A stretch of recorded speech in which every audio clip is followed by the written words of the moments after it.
এটাই বোধহয় মটোরোলার সবচাইতে কম দামি 5G স্মার্টফোন, যা মাত্র 10,000-এর নিচেই লঞ্চ হয়েছে। আমি ইন্ডিয়ার কথা বলতেছি।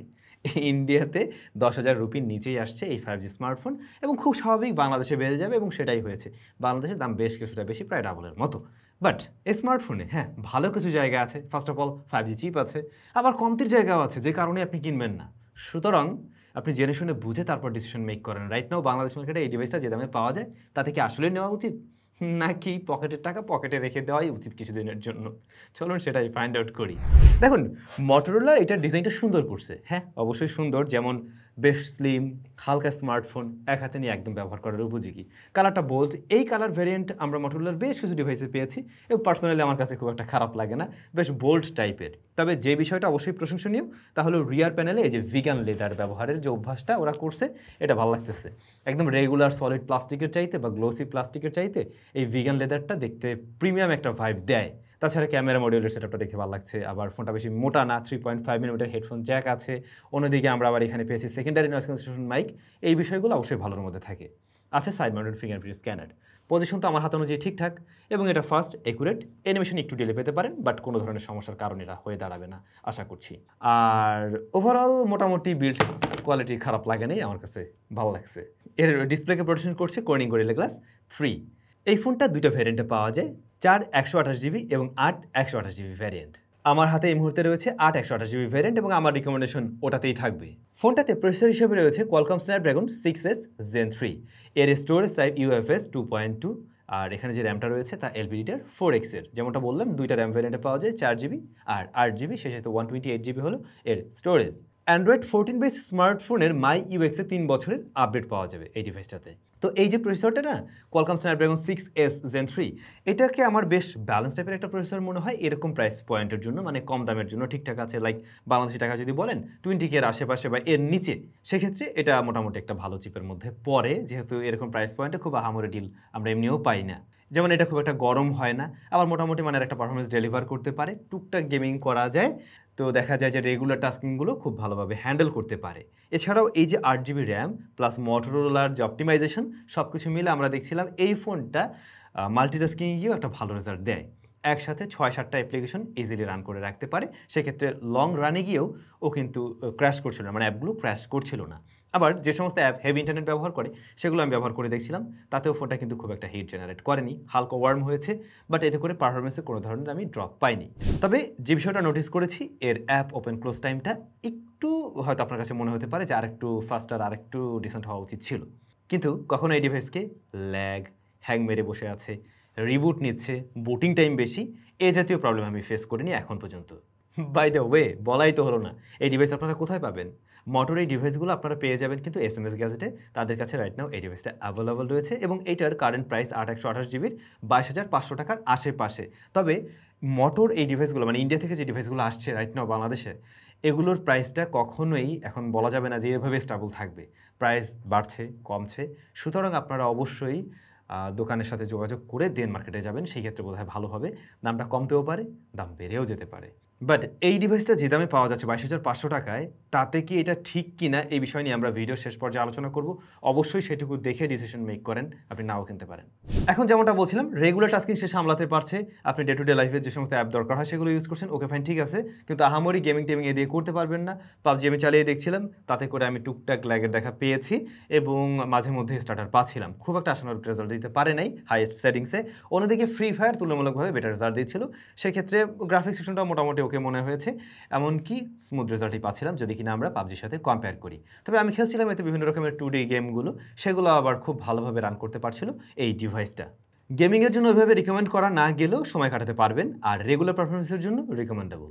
ক্যামেরায় রিয়ারে রয়েছে 50 মেগাপিক্সেলের মেইন শুটার, মূলত এটাই কাজের। পরবর্তী শুটারটা 2 মেগাপিক্সেলের ম্যাক্রো, যে আপনার খুব একটা প্রয়োজন হবে না হয়তো, বাট সামনের ক্যামেরাটা আবার বড় সড়ো 16 মেগাপিক্সেল। আর এর যে রিয়ারের শুটার অর্থাৎ মেইন ক্যামেরা, এইটা কিন্তু প্রপার লাইটিং কন্ডিশনে বেশ ভালোই শার্পনেস, ডিটেলের সাথে ছবি দেওয়া ট্রাই করে, এবং ছবিগুলো আমার কাছে বেশ ব্রাইট মনে হয়েছে। পাশাপাশি এখানে আমরা ডায়নামিক রেঞ্জ হ্যান্ডেলিংটাও মোটামুটি ভালোই পেয়েছি বলতে হয়। তবে লো লাইটের দিকে এটা অনেকটাই সফট করে ফেলে, ইভেন তখন একটু কন্ট্রাস্টের পরিমাণও বেড়ে যায়, যেটা আমরা বাজেট ফ্রেন্ডলি স্মার্টফোনগুলোতে অহরহই দেখি। আর কালারটা অ্যাকুরেট বলা যাচ্ছে না, বাট দেখে ভালো লাগবে, মানে সোশ্যাল মিডিয়া রেডি টাইপের একটা কালার প্রেজেন্ট করতে পারে এই স্মার্টফোন। এক্সপোজার ব্যালেন্সে খুব একটা ইস্যু পায়নি এই ডিভাইসটাতে, সেই জায়গাটা মোটামুটি ভালোভাবে ব্যালেন্স করা ট্রাই করছে। তবে কিছু কিছু ছবির ক্ষেত্রে একটু এগ্রেসিভ শার্প আপনাদের কাছে লাগতে পারে বা একটু এগ্রেসিভ প্রসেসিং মনে হতে পারে। আর ম্যাক্রো শুটারটা নামে মাত্র ম্যাক্রো শুটার, আসলে যদি একদম সঠিক লাইট দেওয়া যায়, ভালো লাইট দেওয়া যায়, তাহলে এর থেকে কিছু ছবি আপনি বের করতে পারবেন, অন্যথায় এর ছবি খুব একটা ভালো হবে না। আচ্ছা, portrait mode, edge direction okay টাইপের, চুল টুল মোটামুটি ভালোভাবেই মেনটেন করছে যা দেখলাম। ব্যাকগ্রাউন্ড ব্লারনেসটা আমার কাছে আর্টিফিশিয়াল লাগে নাই, এটা ওকে আছে। তবে ভালো লেগেছে ফ্রন্ট ফেসিং ক্যামেরাটা।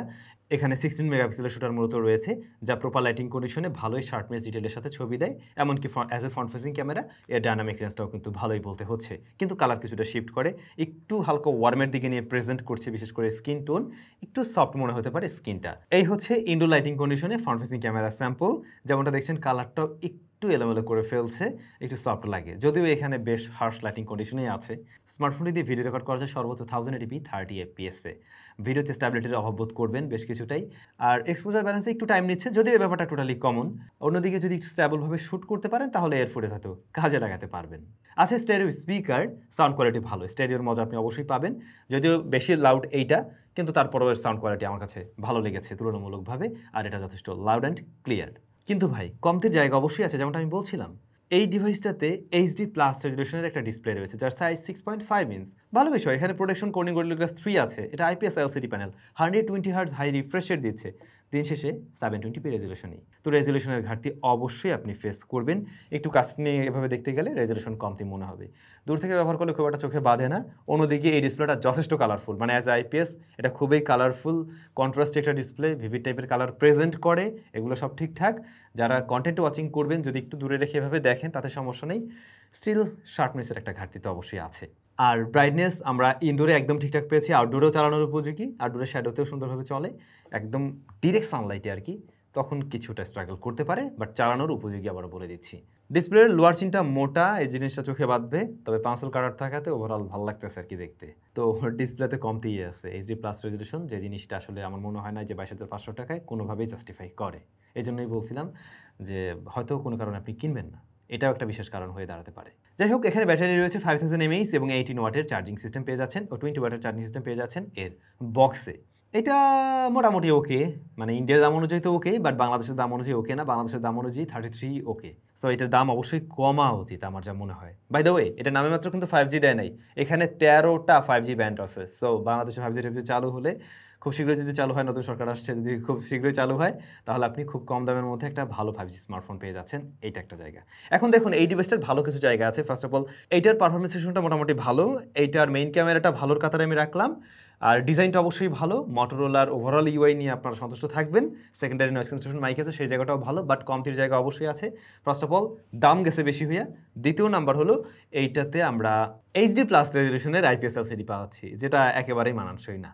এখন বাকি ডিসিশনটা আপনি মেক করবেন, আপনার প্রয়োজনের সাথে যদি ম্যাচ করে তো নিবেন, আর যদি মনে হয় যে না আমার প্রয়োজন ফুলফিল করতে পারে না, তাহলে অবশ্যই এটাকে আসসালামু আলাইকুম দিয়ে বিদায় নেওয়া উচিত। তো ভাই ব্রাদার, আশা করছি বুঝতে পারছেন, আর বুঝেই বলার কিছু নেই। সবাই ভালো থাকবেন, অনেক বেশি ভালো।